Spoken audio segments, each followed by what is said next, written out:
Usi mai alau whaafofonga o le whaapoponga fo ele nei o Tala Fou Mai Samoa. Awina sa o mai mo oe e lau leiti o whalongolongo le Radio Samoa. Tasilima iwa tolu amo. O te whatalofa i la amatanga fo ele vai o se fou le tātou utano le nei o tātou whairoa i o wāne whaapoponga le tautua masani o tala mai lo tātou utano.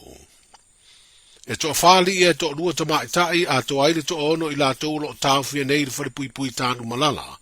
I le vai ngā leo leo ina ua mai ani o se whai ngā leo leo i susenga o malie male o waa, le ana mawai nā koti o le pauta whaasaina o le aisa, e tūsa leo whai ngā atoa pe atu whatasi, sfuru ono tesi ma le whatasi kalama le mamafa.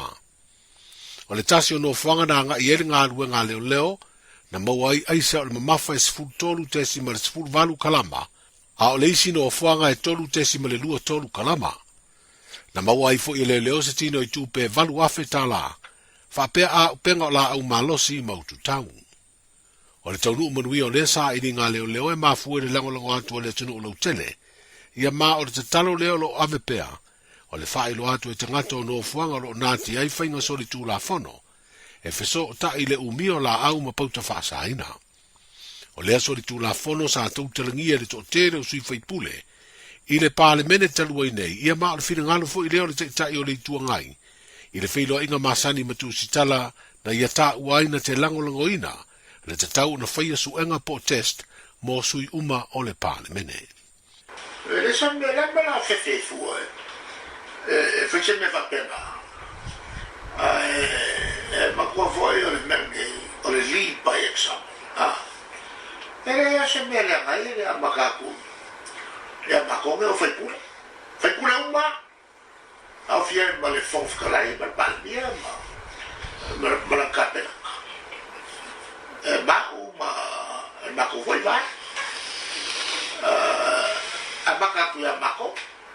O ke mankua ia o ingo ngā wharau. E a makaku ia mako. I so se plana me wharau, e o fo i wharau o COVID. E ngā maka kua iaka, mtano ngā ua, ngā nure o pe whakuru whai au, e a kui, e kai minga i waisi o whalau, mua whapene, a wingo kua whalau lea, mo wokia, e a wānga. O le mtanga ruenga o leo leo, wharipui ma le toi fuataina, o le urua i au nanga lea le malo le a whaatino aisu enga mō malu o le malo, ina ia iloa po a fia nisi le whao ngā ino nā koti. Mo o whailoa le komisino le mtanga aluenga i se ripoti, a leo le masina fōu au kuso po se tema, e amatai na whaatino ia suenga po drug test mo li matamai tai leo leo.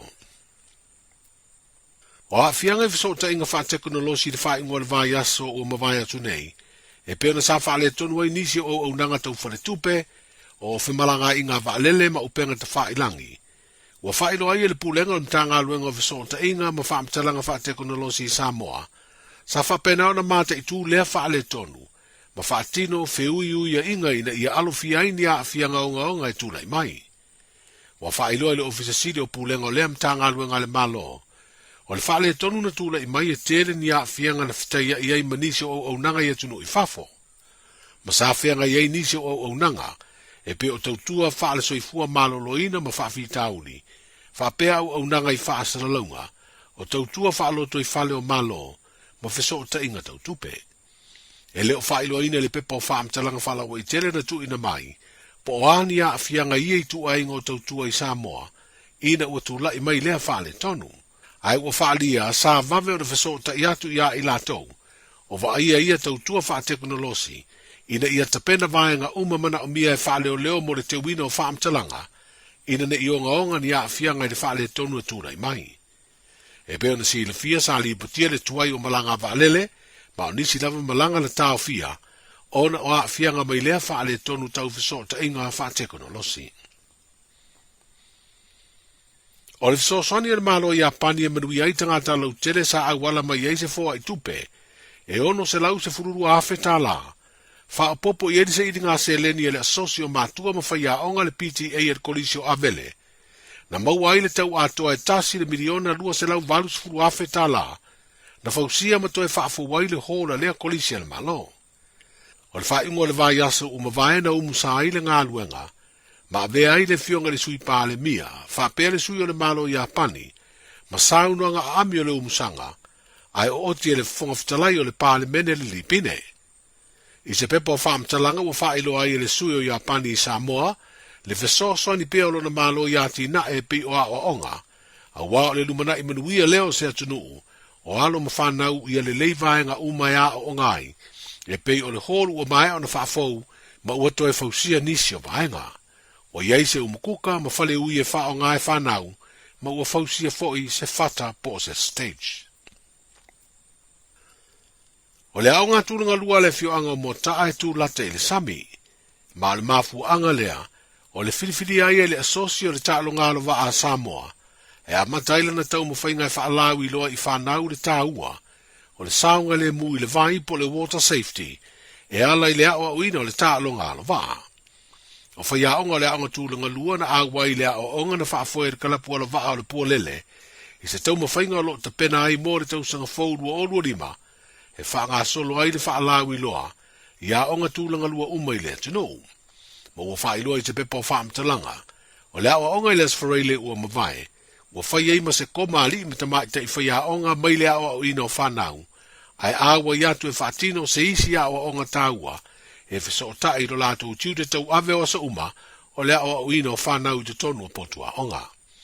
O se wheso swani mai le malo New Zealand, o lo whaatu pe ai lea tau mo whainga.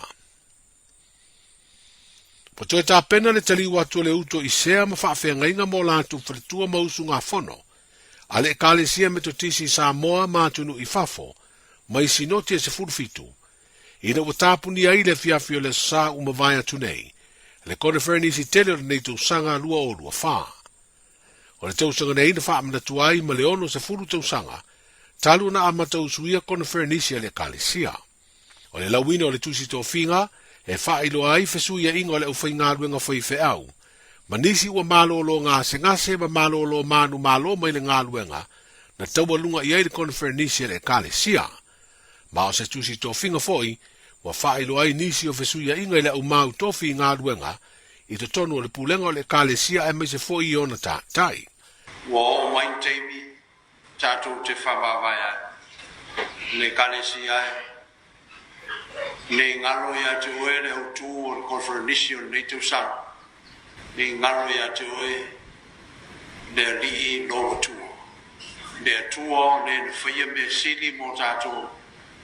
Le atua wa atua ia ine ono sifuru te usang. O tātou savalinga whale konferenis.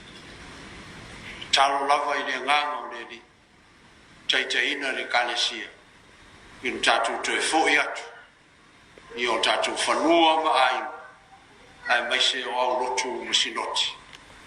Ia vi ia leli, e ala inu tō soifua, maro tātou wōla ngāru rue ma au na moana whiau. O leo toi wha awau nisi o tofinga, e peo le pelestene au ao lo tau veina le sunga whaulalo leti paanga, ma ua savaria nei le 5 tausanga, o tusi a au pea iaile kāle sia, e avea ma pelestene au ao. O le konferenisio le tausanga luafes fulvalu, na urua i filifili ai o ia i le tofinga. O tala amatai o le vaes fau, soifua.